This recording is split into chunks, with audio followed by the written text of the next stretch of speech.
रोज की तो चाय और बताएं। हेलो दोस्तों, तो कैसे हैं आप सब। तो आज मैं सुनाने वाली हूँ आपको एक नई कहानी जो कि ली गई है आपकी पुस्तक रिमझिम कक्षा 3 एनसीईआरटी से। तो उस कहानी का शीर्षक है सबसे अच्छा पेड़। जी हाँ, तो क्या आपके घरों के आसपास भी कई पेड़ होंगे? तो उनमें से आपका पसंदीदा पेड़ कौन सा है? मेरा पसंदीदा पेड़ तो मेरे घर के पास में एक अमरूद का पेड़ है। वह है मेरा पसंदीदा, क्योंकि उसमें कई अमरूद निकलते हैं और उन्हें मैं जी भर के खाती हूँ। तो आप भी अपने घर के आसपास देखिए और पता कीजिए कौन से पेड़ हैं और आपका पसंदीदा कौन सा है और वह क्यों है आपका पसंदीदा। तो चलिए बढ़ते हैं कहानी की ओर। तो कहानी का शीर्षक क्या था? सबसे अच्छा पेड़। पता नहीं क्या होगा इस कहानी में। शायद हमें ये पता चले कि बहुत सारे पेड़ों में सबसे अच्छा पेड़ कौन सा होता है। तो चलिए लगाते हैं इस बात का पता। 3 भाई थे। एक दिन सुबह के समय तीनों भाई अपने नए घर की तलाश में निकल पड़े। अब समय था गर्मी का, तो वह तीनों बहुत ही गर्मी में चल रहे थे। तीनों को लग रही थी बहुत ज्यादा गर्मी। चलते चलते थके हारे उन्हें अपने सामने दिखा एक बड़ा विशाल सा आम का पेड़। उस आम के पेड़ के नीचे बहुत ही छांव थी।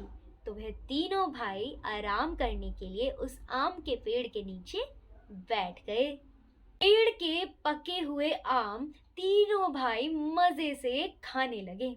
वह जब ये खा रहे थे, इतने में ही बड़ा वाला भाई बोला, अरे भाई, मुझे तो यही जगह पसंद है। आम के पेड़ से बढ़कर भला क्या हो सकता है।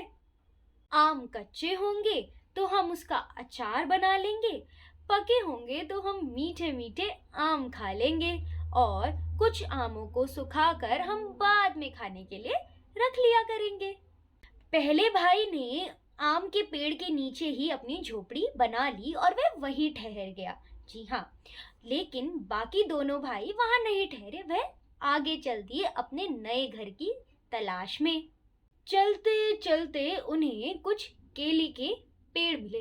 तभी वहां से एक काला बादल गुजरा।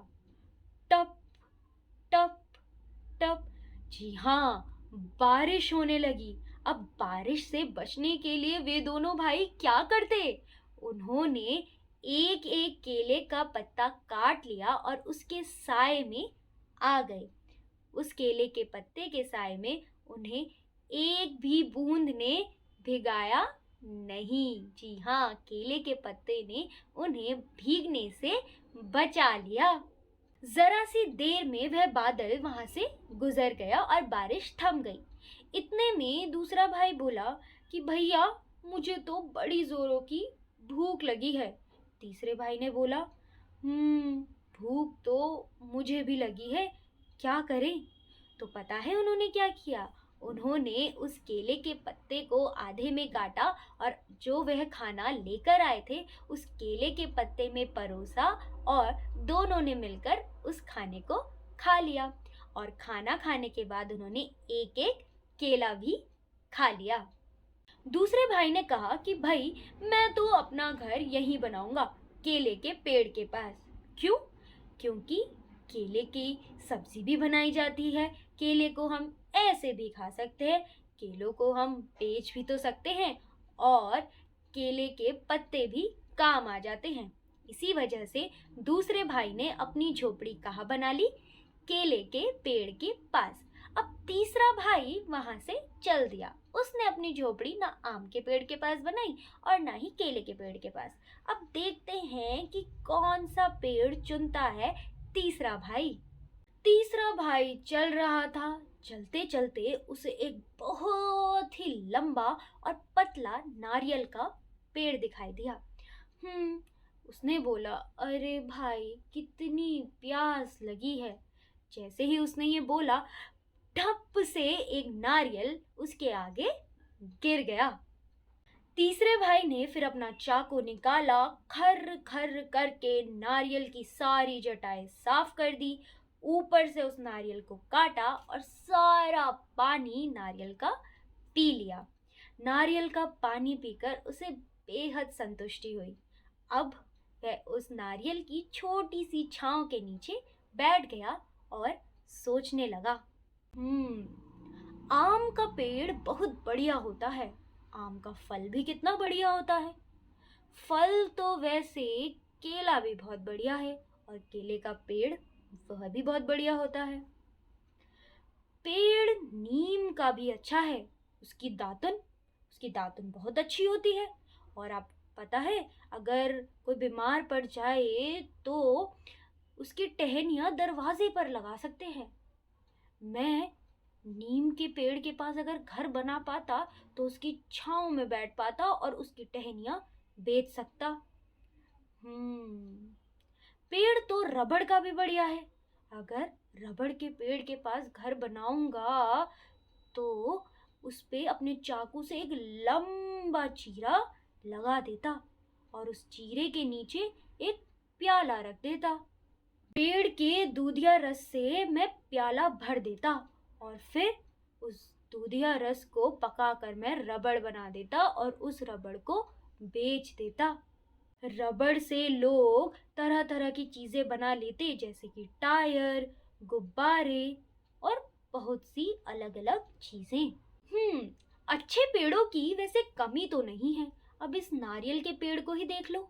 नारियल की जटाओं से मैं मोटी डोरियां बना सकता हूँ, उन डोरियों से चटाइयाँ बन सकती हैं।